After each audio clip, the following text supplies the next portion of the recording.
Hello and welcome to the Surveyor Podcast with James Baker and John Lever. Two chartered surveyors embarking upon a social media journey, locked in a virtual room with nothing better to do than to discuss everything surveying. And some things not.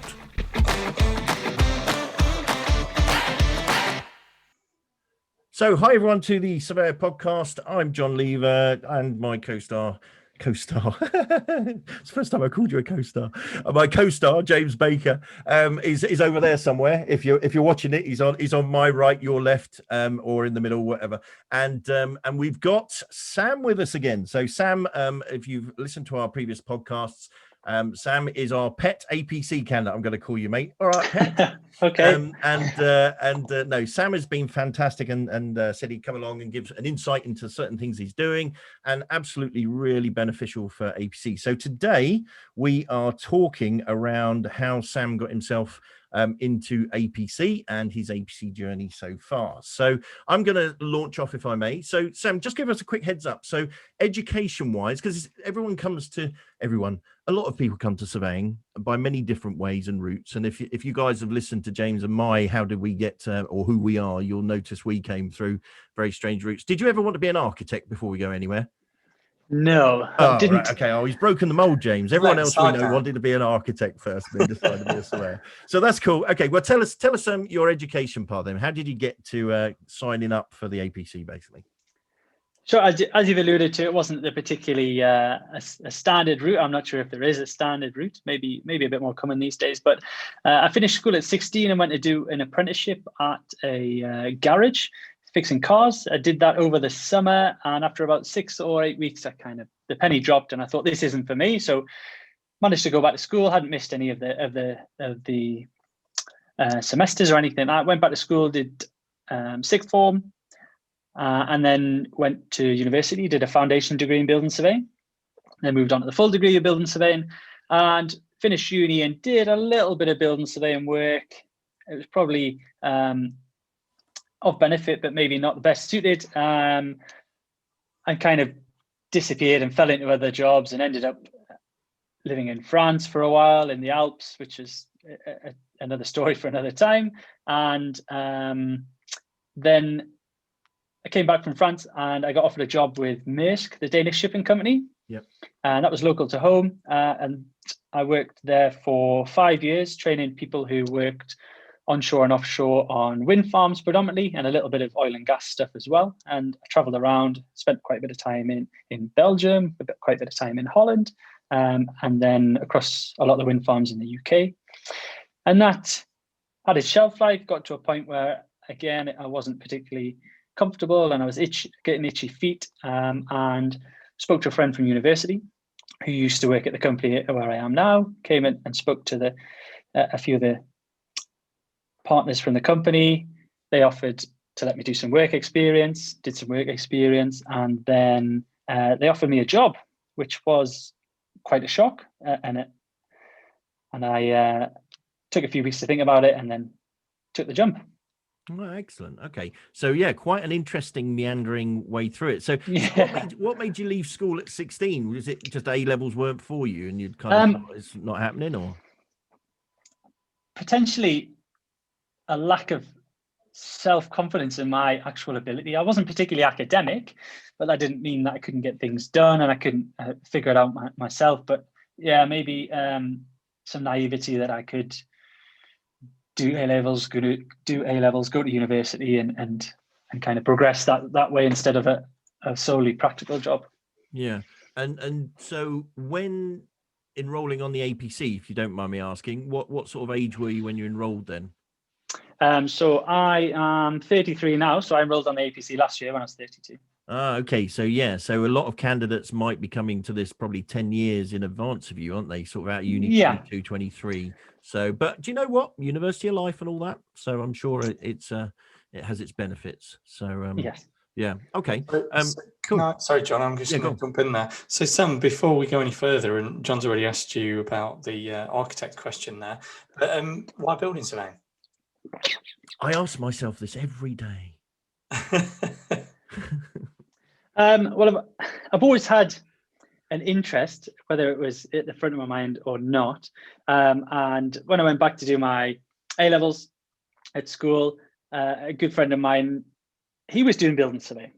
And I was getting towards the time that you have to submit your application and what course do you want to do and choose your universities. And I think we went down, I went to sixth form on a Wednesday, and he said, "Oh, I'm going down to Leeds today. There's an open day at the university. I'm going to look at the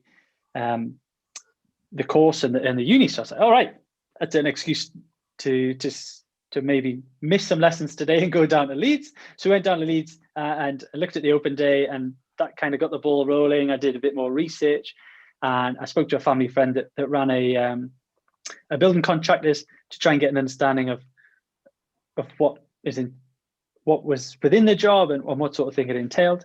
A bit more research, and then decided that was what I wanted to do. Oh, interesting. So how long have you been enrolled on your APC then? How long have you been doing it for? So I think I mentioned on the last one 14 months, but when I've worked it out, I think I'm closer to 16, 17 months, with a little bit of furlough time in there as well. So in terms of actual days, recording days, I'd probably be closer to 15 months, but enrolled for about 17 months. So about 2 months of furlough, give or take. So I'm going to say that's quite an interesting thing about furlough, isn't it? I mean, a lot of people have, and I guess when we listen to these podcasts in 15 years' time, James, as we reminisce, look back at what we thought was a good thing, and we'll go, furlough. Do you remember furlough? Gosh. Yeah. So anyway, moving on. So furlough, how's that impacted on you? A good thing, bad thing? Obviously, I mean, I've got my own business. I furloughed my staff. I know what it's like from a business perspective. It's not ideal, but it's a way of keeping your staff. So did you find it useful, or has it kind of put you back a bit because of not having the experience for a couple of months? I think you could argue both ways. It was useful that I didn't have, I had a lot more spare time, obviously, and so I could then concentrate on reading, doing a bit more research. Obviously, there was some surfing in there, some lifeboat. That all came into it. And then the other side of it is that I wasn't recording I didn't have the ability to record my day. So then that's kind of pushed me.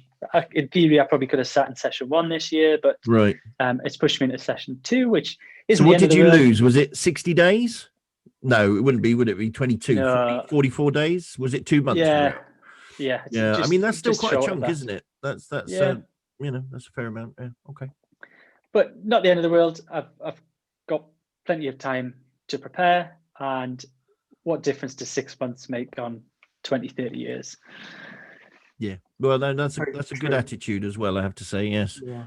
You want to be ready for it. So yeah. Okay. Cool. Yeah. So Sam, you obviously, as you've already kind of mentioned, you've come to this a little bit later in life then. So have you found that more of a challenge, any more difficult, do you think? Obviously you've got nothing to compare it to, but what's your feeling? Do you think it's a bit more difficult later in life, or is that an advantage?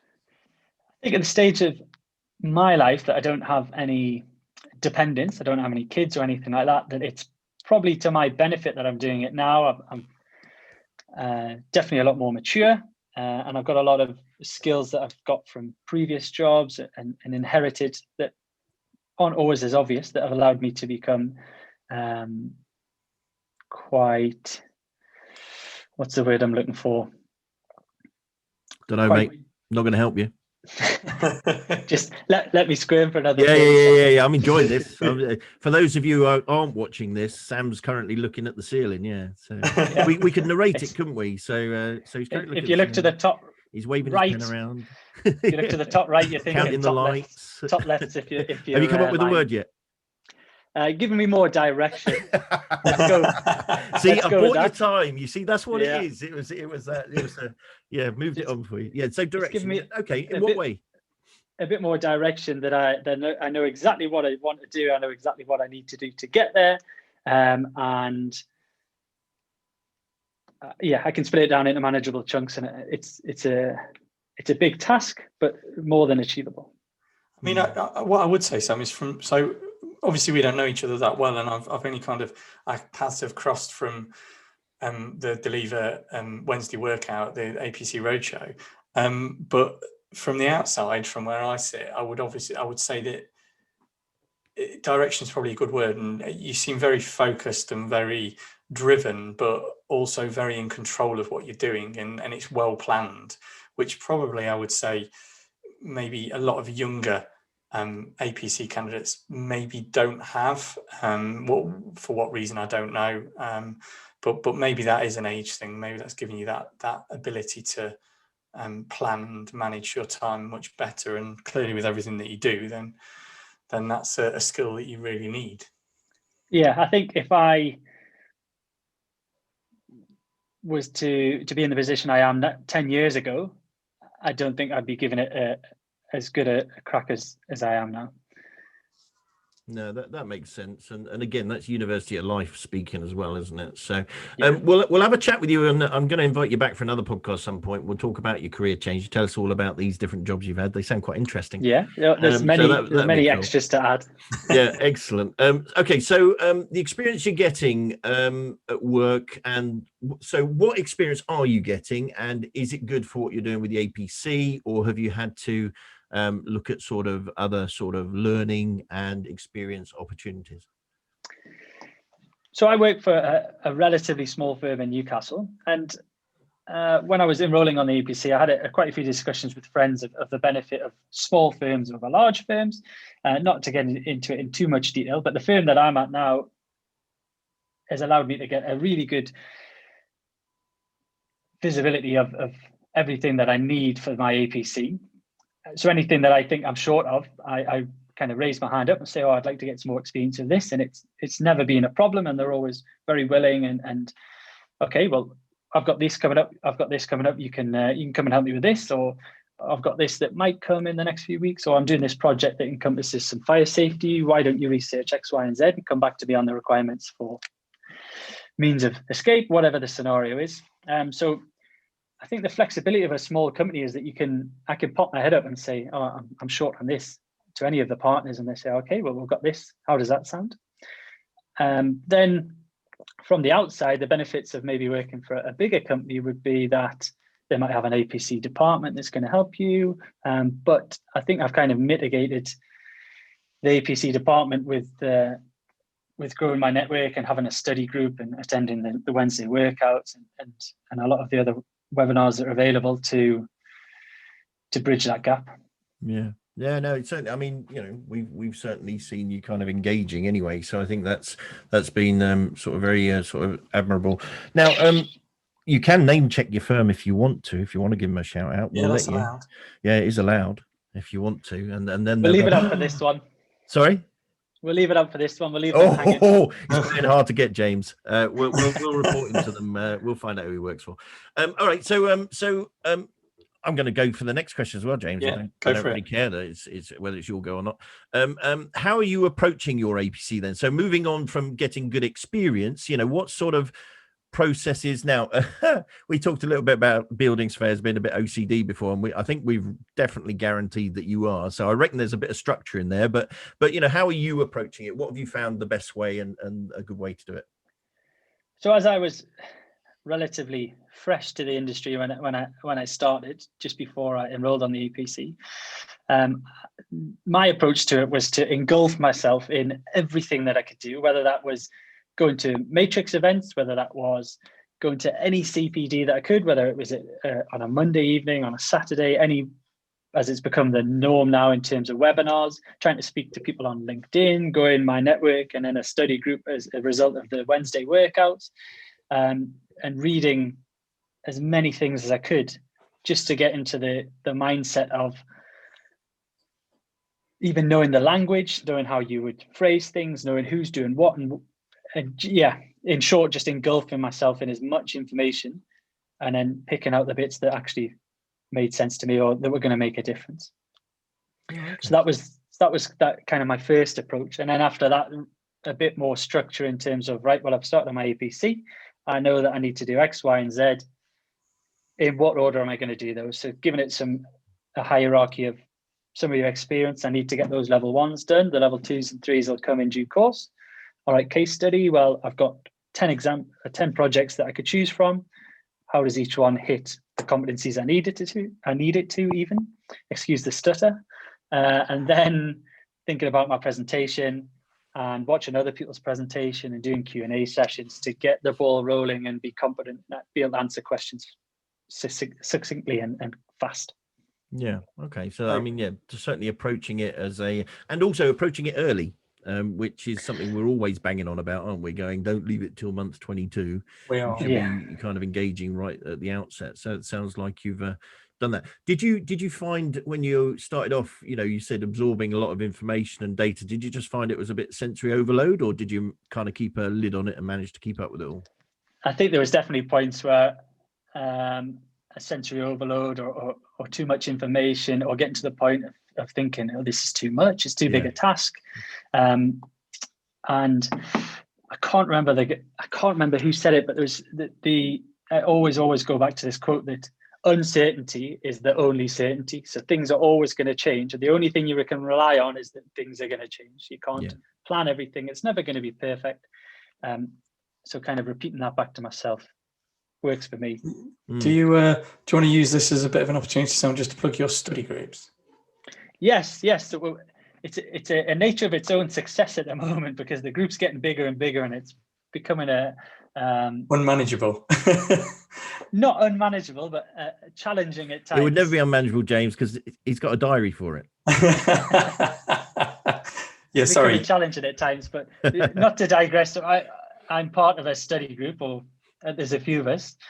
The numbers are getting bigger, as I've just alluded to, that we meet at least twice a week to discuss mandatory and technical competencies, and everybody turns up with at least 5 questions and answers relating to a specific topic, and you ask them to the group and somebody answers them. And if somebody queries the answer, what a good way of doing it. Then we get into a discussion of, well, I don't agree with that. Why don't you agree with it?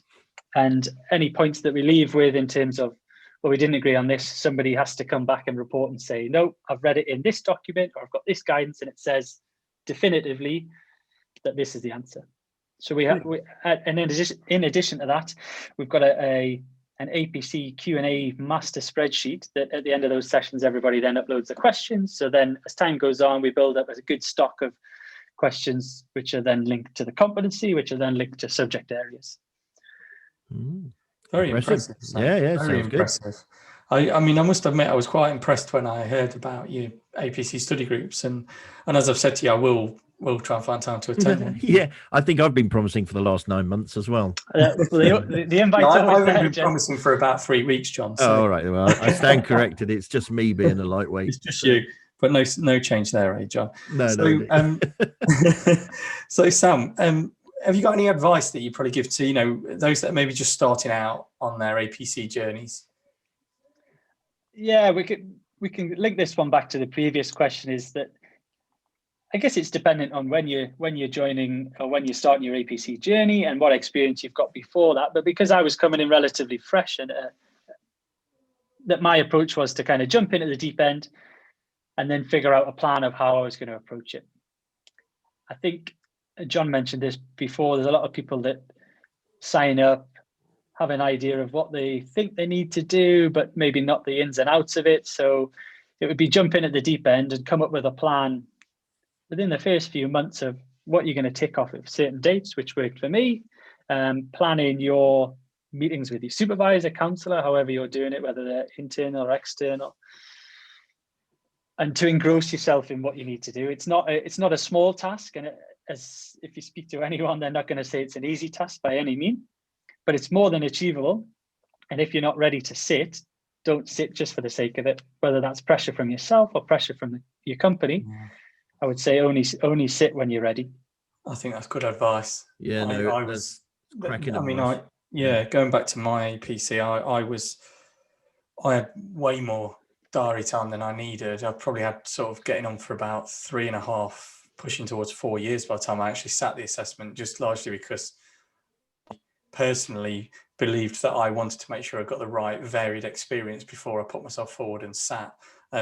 Probably verging on maybe just being a bit nervous about sitting, but at the same time, I changed jobs about 2.5 years into my diary and went from a large organization to a smaller organization, got a huge, from what you're talking about earlier, I got a breadth of experience from doing that, and more exposure to a lot more things. And then within a year of that move, I was sitting my APC, and I passed first time. And I put that down to the fact that I waited till the time was right and that I felt I got the right experience. So I think that's really sound advice. Yeah, well, naturally in my day it was harder anyway. So it was I'm not sure about that. It was a 36-month thing anyway. So Back you when had to everything do was black and 36 white, months. John. Sorry, say that again. Back when everything was black and white. Yeah, absolutely. Well, funny you should mention that. I did actually grow up in my formative years, and we only had a black and white telly with 4 channels. Well, 3 channels probably. So my children don't believe me when it's now. And a quick story here: the internet fell over yesterday, and my daughter demanded that I fixed it. And it's just like, seriously, darling, no, I can't do anything. I'll just get my tool bag out and go down the exchange and jemmy the door open and have a little tinker with the switches, shall I? Anyway, moving on from that, I forgot. Oh, yes, in my day, it was a 36-month experience anyway. And I think I was very much the same as sort of you guys. You know, I was working in a company that were quite good, and they put us through an APC prep day, and there was like 8 of us. And we all crashed and burned, as you'd expect. They did little mock interviews with us and stuff. And 2 of us, well, no, I took the library home the next day because we used to have, it was in the days where you had companies that had their own in-house libraries. Have you ever worked? Yes, at the start of my career, my probably first couple of jobs, a librarian, they had everything. Oh no, not that extreme, but they did have a section in the office which was the library, which had all sorts of. No, we had a whole room. It was literally oak cabinets, wow. the whole thing. Wow. We had our own little librarian who would hassle you if you didn't bring your books back. It was very good. So yeah, I went in there, took the library home, and they said to me afterwards, because I sat and thankfully I passed for a time as well, and they said to me afterwards, yeah, we thought 2 of you would pass and the other 6 didn't, because the 2 of you went away from that prep day going, oh, I need to do some work on this, and so there we are. So since that day, 1995, when I passed, I don't want to know how old you were then, Sam, or James. But the point is, yeah, it's absolutely a life experience. It's graft, hard work. You know, I don't believe the APC has got any easier since I sat it, which is what, some 26 years ago now. So yeah, interesting, isn't it? So yeah. Okay. Moving into the last question we got really for you then is, so you're saying to us 14 to 17 months through, bit of furloughs in there, so it's kind of extending it a little bit for you. So I'm guessing we're into probably the last 6 months pretty soon. So you're aiming at the autumn 2021? Yes. All things going well. So what's your game plan? Obviously, we don't know what the world's going to throw at us in the next 6 months. I mean, I'm 25,433,225 in the queue for the vaccine, so I don't know about you. But you know, that might take a bit of time, a bit of queuing time there. Not sure how long I'm going to have to queue for. But you know, what's your game plan for the next sort of 6 months? So specific to my APC, I've got my level 3s to either finish or double check, or to rewrite if any better examples come to light in the next 6 months.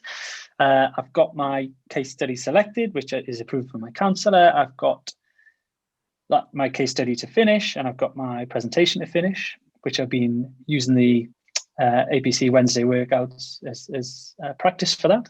Yeah. So it's given me the ability to practice on a similar platform to how the interview is going to be.